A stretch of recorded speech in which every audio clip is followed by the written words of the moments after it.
those who led the dancing part of the worship. I am ashamed of you. So we are going to celebrate and in anticipation, because we're about to receive the word of life.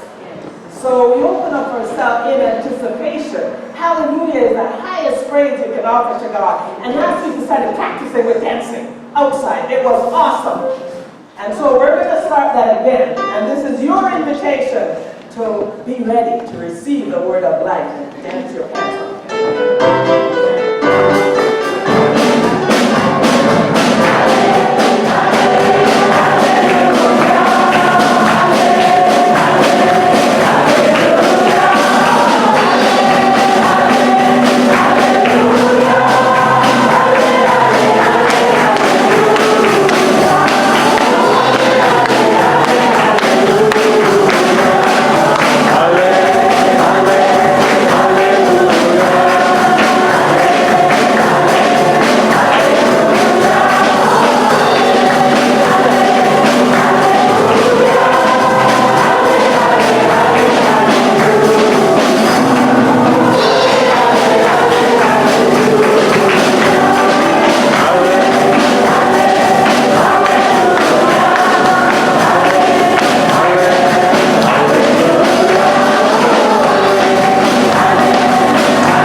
Daley to Jerusalem. The last time he was spotted was about 2 kilometers outside at the home of Martha. Do you remember her? Martha and Mary. Awesome. And that was about 2 kilometers outside of Jerusalem. And we all know what's going to happen in Jerusalem. And on the way, Jesus showed us the way of Jesus.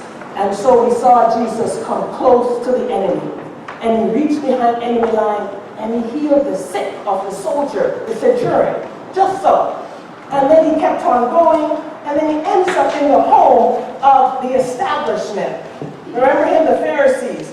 And this woman comes in from out of nowhere, uninvited.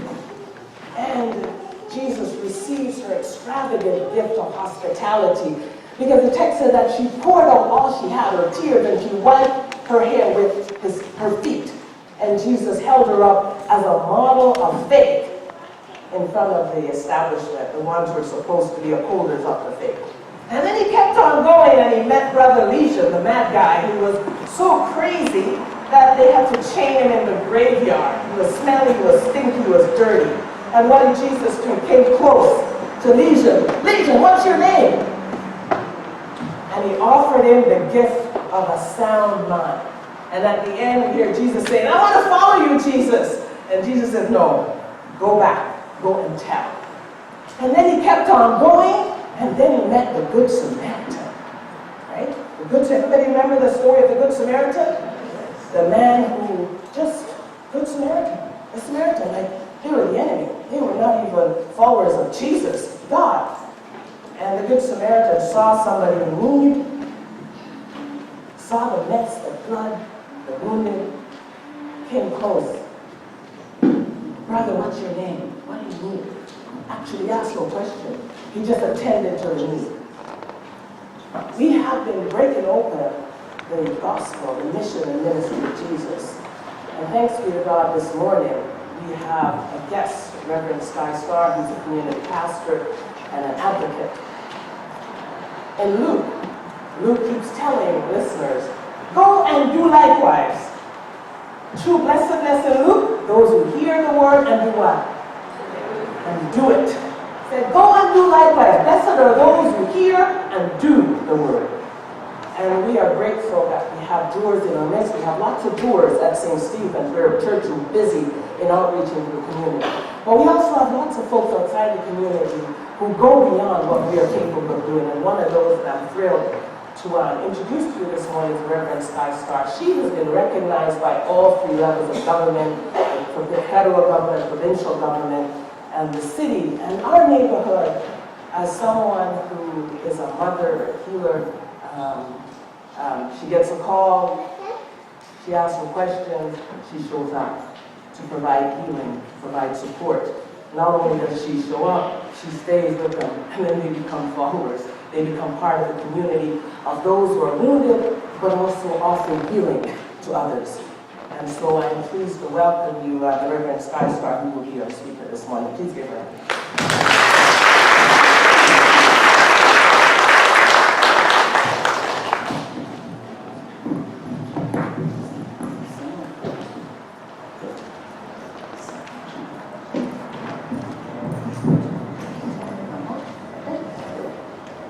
Good morning, everybody. Good morning. I am very pleased to stand and share the podium with my good friend Jacqueline, Reverend Jacqueline. Grateful that you guys have invited us here.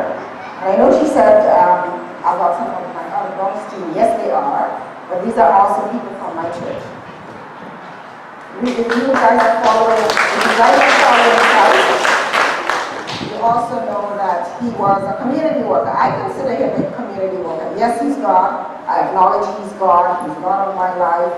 He's King of all kings and all of that. But he was also a community worker. If you look at all the Gospels, Reverend Jacqueline talking about the Gospels, look at what Jesus did. He was in the community. Remember he said, the birds have nests, foxes have holes, Son of Man had nowhere to lay his head. So that tells me he was also homeless. He was homeless, although he owned everything, he chose to be homeless to demonstrate to us how to live, what to do, how to relate. And he wants us, as his followers, to be imitators of him, to be his followers. So this is why we're talking today about walking in his footsteps. So in order for us to walk in Jesus' footsteps, the first thing we need to know is, who is he? Do we know him? Do you have a personal relationship with him? If you don't have a personal relationship with the person that you're walking with, I don't really know how you can walk. You need to know who he is. You need to know what he likes. You need to know what he does. You need to know how he relates to people, but especially how he wants you and me to relate to others. So he asks us to go. We have the great commission of going, but we also have the practical things that he did. The practical ways he supported people, he helped people. He looked after the physical first. He fed people. He made sure that they weren't hungry, so that when he's talking to them, their full attention is with him rather than in the growling stomachs. Okay, so I'm going to take you on a mini ride through the community about what we do from Out of Bounds, but also relate it to how Jesus worked, how he walked, and the things that he expects from us as his followers.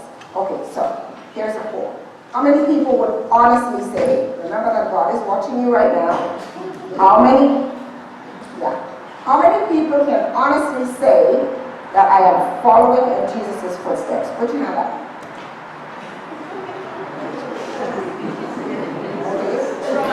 Okay, come on. Okay, all right. Oh, we're going. How many people can say that you are striving, hold on now, percentage, you are striving 9 out of 10 to follow? Okay. How many people can say that you are at 5, number 5 striving? Okay, listen. God has blessed us with different gifts. We are all different. Our makeup is different. Some of us are introverts, some of us are extroverts. Some of us are doers. Some of us want to stay on the sidelines and say, I'm following your sister, I'm going to help your sister. But We can all do something. We don't always have to be hands-on, but there are things that each of us can do. And God has blessed us all with talent. We're going to talk about that. And He wants us to use them for Him. He wants us to touch somebody next to us, or beside us, or out there somewhere. Okay? All right. So, Out of Bounds, I just want to tell you a little bit about what we do. Out of Bounds is a not-for-profit organization, but we are, like I told you, everybody who's here working with Out of Bounds is from my church, just called Jehovah Jireh. So the church follows a social mandate. If you think about the New Testament, think about the early church, what did the disciples do? They were out there in the community. They were touching people in the community. The people who started to walk with kids and all the kids who were dying were the disciples, were the followers of Christ, were Christians. So this is a social mandate. So we are on a social mandate. Okay, so we started in December. I'm going to flip this around a little bit, if you don't mind, so I can see what I'm talking about here. Okay, you can see me, right? So, do that. Okay, so we started in 2005. That was the year of the gun. Started to formulate things together. But we really got established in 2007. Got a not-for-profit status in 2009. Our main focus is crisis response, or responding to people who are hurting. Whatever level of pain you've got, call me up and I'll be there. So this is what it is. We respond and we help where we can. But our main focus, like I said, is grief and loss. We respond to crisis. Like last night I got a call at 2 o'clock in the morning and I answer my phone when I do. There's been a shooting in connection, which I have to do after I leave here. So things are happening all the time. But we need to be knowing what's happening in our areas. Do we know the signs of the time? Jesus said in the gospel today, Jesus said, do we know how to detect the signs of the time? Are we seeing what's happening? Are we aware of what's happening? And if we are, what are we doing about it? Are we doing something about it? Are we engaged in it? Are we moved with compassion? And we're talking about Jesus' compassion as well. So I see it. Okay, so just keep clicking. So we provide peer support to people who need help. We go to schools. We go to the wider community. We go out of the community if we're needed. Whatever somebody needs help, we're there. We're volunteer driven. We don't have any funding, but praise God, He has applied every single need. So if you trust Him, if He calls you to do something and you follow, you take the first step, He provides everything that you need.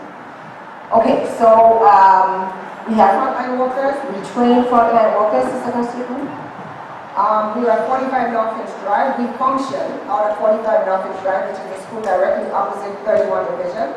We have space there. God has provided space for us there. We've been there since 2008, and we continue to work and function from there. All the events we have there, except for when we have to be out in the community or somewhere else. Are you flipping? Need to be flipping. Okay. You want to go to the next one? So our mission is a social mandate mission. Jesus has called us to go.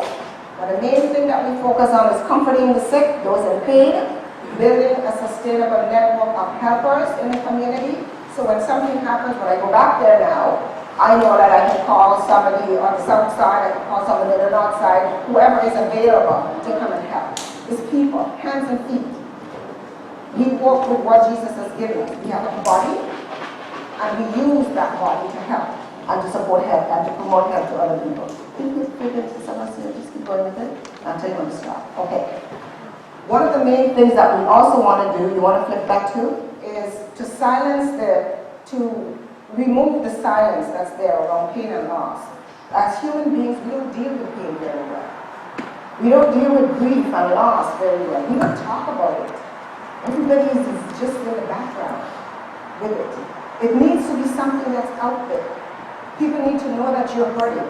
And I know, absolutely know that there are a lot of people in here who are suffering from trauma and pain, because as human beings we're going to feel things. Things are going to affect us. How do we release it? What do we do with it? Unless we address it, it's going to be there, it's going to affect us, and we cannot be at a full potential to serve God. We cannot give Him our best, because part of us is hurting and we have to fix that. Okay? So we want to break that silence and we want to let people know, I know you're hurting, I'll be there for you to stretch your hand. touch somebody else. Okay? So, part of what we do at crime scenes, we go to crime scenes, we respond. When there's a fatal shooting or stabbing, we respond to that. But we provide help on the physical, intellectual, emotional, not financial, I want to get there still. The psychoeducational, the spiritual, the social, and the intellectual levels. So we provide training, but we also give the touch, the human touch. Everybody needs to know that you're not alone. So if you're next to somebody, you want to touch that person. We're relational beings. God has created us as that. And part of relating to one another is touching, feeling, and letting somebody know that you're there. You might go to somebody, you might not say a whole lot, but if you sit there and your presence is there, they remember, this person came when I was in need, when I was hurting, and that person was there, and this is what we do. And this is what we're all called to do, just be there for somebody else. We also do training. We get people ready. So most of my team here are trained so that when something happens, I don't want them coming and standing around and not being able to do anything. The mothers, after they heal, mothers who people who have lost their kids to gun violence, when they're healed, they are also trained so they can help another mother who is going through a fresh pain and hurt. So we assign care to people. We do it on a holistic level. We look after this, well, for me, I'm a minister, so I have to look after the spiritual first. If we're not well on the inside, we cannot give to somebody who's on the outside. If we don't have Christ reigning in our hearts and in our minds, taking control of everything we do, we can't really give our best to somebody else. And the help that we give to somebody, yes, they will get it, but it can't be at the full potential that God expects us to be at if we're not at our heights. So, we do group grading. We map the progress, we research so that we know everything that we're doing is in line with what people need. So as we move forward, we take data. We keep track of what's happening. We keep track of how many people we help. We keep track of who still needs help. And this is where our advocacy comes in. So then I can go to the MP and MPP and say, hey, we've got people hurting in the community. What are we doing? How can we help them? This is what we do. And we can all do that. So we provide training on 3 levels, on the introductory level, on the intermediary level, on the advanced level. So people who just want to be volunteers, introductory level, we show you how to help. Because if you go to a scene to want to help somebody, if you're sitting with somebody else, and you say the wrong thing, it means that you can trigger that person and make the situation worse than it needs to be. You don't know what you're doing. So we train you to know what you're doing. We also have students with us from some of the schools. We have students right now from Ryerson University. So we get students to come as interns. We train them so that when they go out in the community, they know how to relate to the people. Most times when you go to school, you get the training, but when you get in the community, when you have the hands-on and you know how to navigate yourself through there. So, if you are interested in doing something, if you're interested in wanting to help somebody, where do you start? How do you go about it? We have a few subsidiary programs. We have a Fathers of Us Colleges program, some of you are men here. And I would like to let you know that I have to credit Reverend Jacqueline with the idea. So a few years ago, when I'm talking about how do we get to the root cause of what we do in the community, the violence is there mostly with men and young men. She says we don't have anything in place for fathers yet. So this is where Fathers Across Cultures came in. So we created Fathers Across Cultures. We provide mentorship. We relate to young men and fathers. The most important thing that we do is we have an annual celebration of fathers in the community. It always is a Saturday before Father's Day. So you guys are welcome to visit and see what we do and share with that as well. Do you want to flip over to the next one for me? Just flip over. The Model for Fathers program is fatherhood, mentorship, and community. We are part of the community. Each one of us touch each other. It doesn't matter where you're from. It doesn't matter what your culture is. It doesn't matter what your background is. We are human beings. God has created us together to live in harmony, in community, and also to help, to touch somebody else. Our second program is a Forgotten Mothers program that has transcended right now. to what we call a G social. You'll see another slide coming up. The Forgotten Mothers, the name we got from mothers. For instance, there will be a mother today who I will walk with. The community will come together. People will be there to support her, help with the funeral and all that stuff. But the next day after the funeral, everybody goes back to their lives, and this poor mother is there by herself, forgotten. And this is where the name comes in about Forgotten Mothers. So we work with these mothers. We have a group that we do every month. It's called the G-Social Group. That will come up in a minute. We bring the mothers together. We have other mothers who come around and support. They share stories, we train them, we help them to heal and get to a place that they are able to help somebody else, help themselves first, but help somebody else.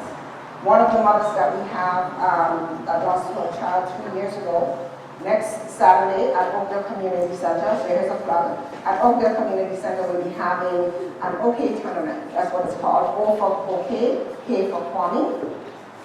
So this is celebrating the lives of these young men. And this mother has gotten healed. She isn't totally healed. You never get over grief and loss, especially when it's traumatic like that. But she's in a place right now where she is extending to the community to create an oasis or create a space where people can feel that they're comfortable and safe. But part of what she's doing is also providing 2 scholarships to 2 youth in the community. We're minimum right now, we're $500, but at least that helps. But it's something as she progresses, she's moving. So if you guys are free, please take a stroll up to Oakdale Community Center next Saturday. We'll be there from 10 a.m. to 8 p.m. Okay, and our G-Social, go back. Our G-Social has not really replaced our Forgotten Mothers, but we're focusing on this right now because we're doing this in conjunction with Women's College Hospital's research program. We just finished one, and we're hoping to do another one in the coming year. So this Forgotten Mothers program is the research that we do. What does the mother need? I can say what they need as a therapist, but when they tell me exactly what they need, this puts it on a different level. So this is what we do with the G-Social. So anyone can come. It's offered on the 3rd Thursday of every month, again at 45 Mountains Drive, and anybody is welcome to come. Whatever type of loss you have, you're welcome to come in the group and get some support and get some help from them. Okay? And our advocacy, okay, unless you say something, things will be happening around you. If we don't move and we don't do anything, nothing gets done. There's some of us who are doers and some of us who just sit there.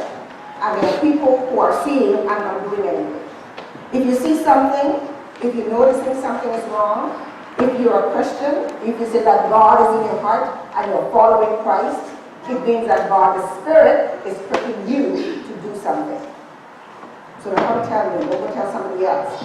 Figure out what can you do? How can you help? Is there somebody you can go to? Is there somebody you can call? Can you do something personally? So when you see something, unless you say something, everything stays the same. So here's advocacy. So we reach out and we help and we touch. We speak for the people who can't speak for themselves. We are a voice for the voiceless.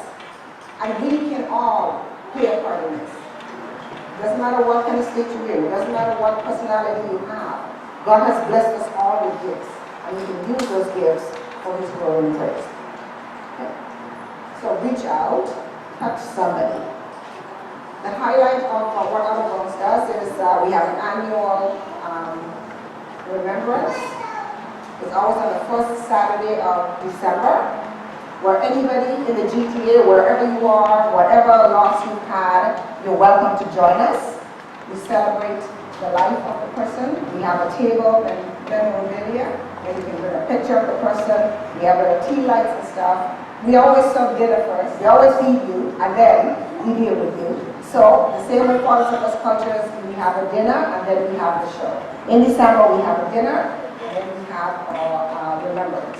This year, we'll be having the Honorable Jean Augustine as a keynote speaker, and we always have Liberty Silver. Everybody is Liberty Silver, who's the celebrity if you don't. She has aligned herself with the mothers because she has also lost somebody, so she wants to help, so she's always our patron celebrity who's with us.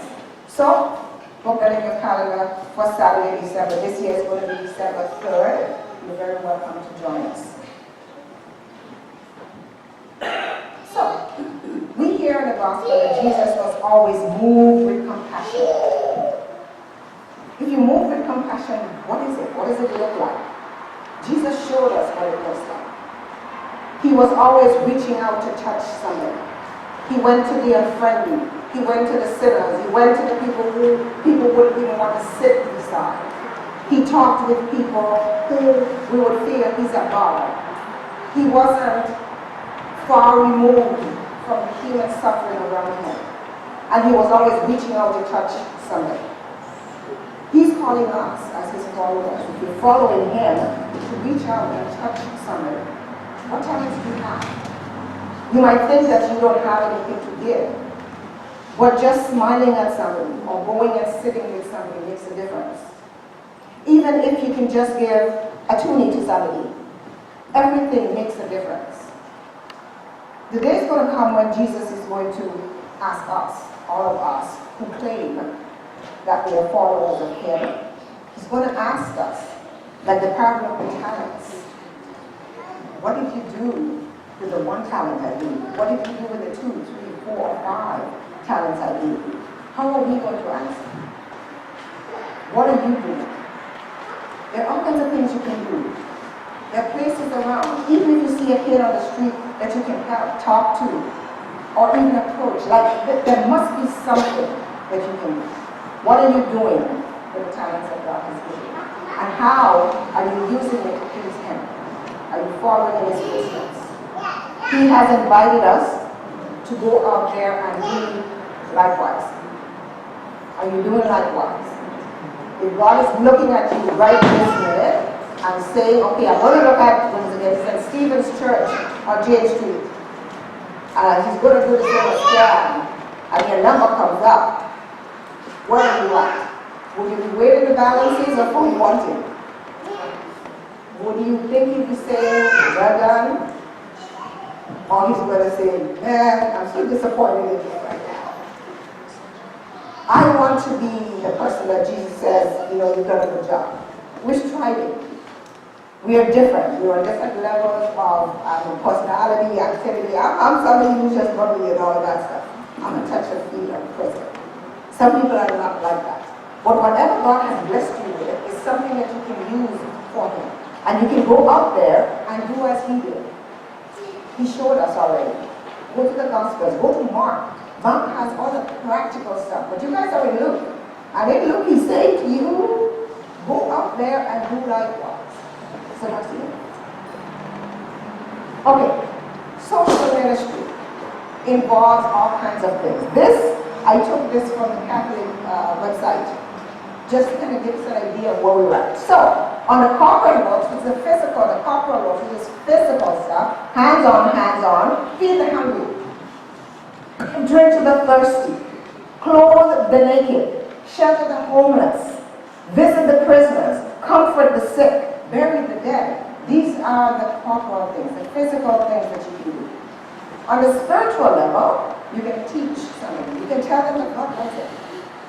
You know, just say, smile, God loves you. Just say, you can say that. You can pray for others, correct sinners, counsel those in doubt, console the sorrowful, bear wrongs, patiently forgive. And this is one of the things that we do. We hold on to a lot of stuff. Like we become bad people because we carry all these heavy burdens. We need to lay them down and allow God to give us wings to rise and fly and do what he wants us to do.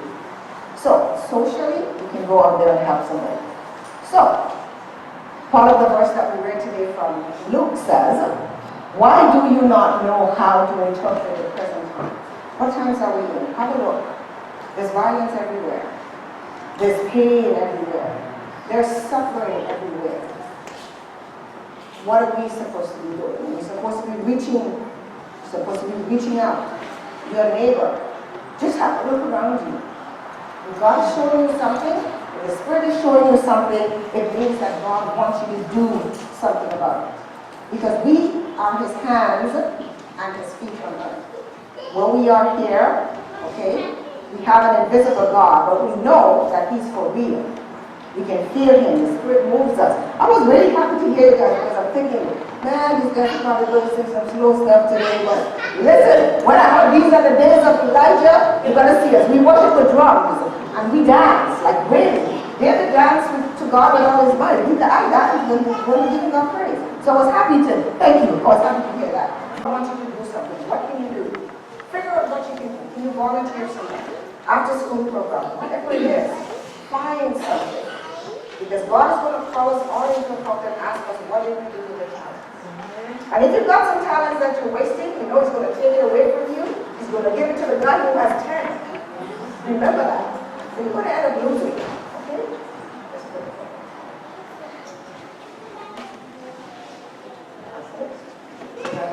Okay. All right, I want to leave you with this poem. This is by Teresa of Avila in the 16th century. I've customized it a little bit, but the essence is there. Christ has no body on earth but ours. No hands, no feet on earth but ours. Ours are the eyes with which he looks with compassion on this world. Ours are the feet with which he walks through it. Ours are the hands with which he blesses all the world. Ours are the hands, ours are the feet, ours are the eyes, ours are the voices. We are his body. Ours are the hands outstretched in love to all. Ours are the feet to bring good news of hope and peace. Ours are the eyes with which to show compassion, love, and care. Ours are the voices to speak his truth down here. Christ has no body on earth but ours. What are you doing with your body? The commission is, God is asking us to, Jesus is saying, go out there and do likewise. May God help us all to do likewise. Thank you.